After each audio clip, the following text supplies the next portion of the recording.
Hi, welcome.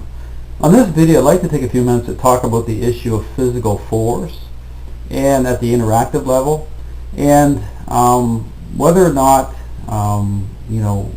the routine or the interaction is actually effective when it comes to getting from point A to point B in the relationship with your dog.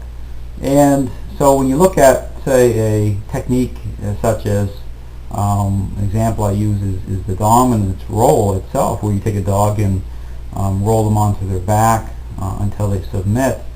A technique such as that, which I don't use, not because I don't necessarily don't agree with it, but rather because of the risk it'll put dog owners in with getting bitten.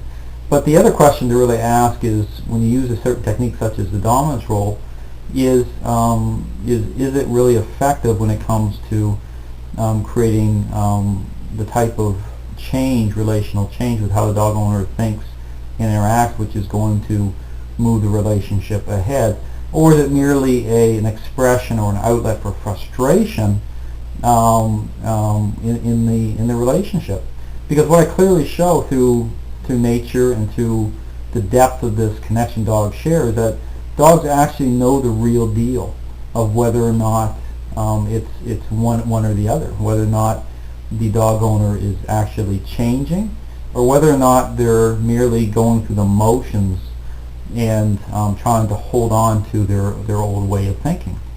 And so when you're looking at a specific model itself, you have to look at both the ideology that's being promoted and the methodology, the hands-on part, as to whether or not that is moving the relationship forward, whether or not that's bringing the dog owner into right relationship with their dog.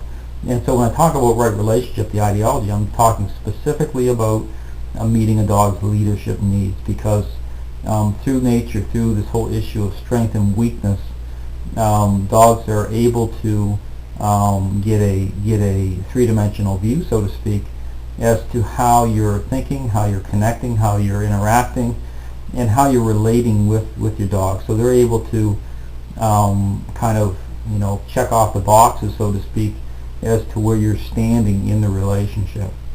So again, when you think about physical force, you have to think a little bit deeper than that. You have to be able to step back and look at the appearance of things, and because what I clearly show is that appearances can be very deceiving, especially if you're thinking in a way which is focusing on your own needs rather than meeting the needs of your dog. So thanks very much for watching. I hope you have a great day.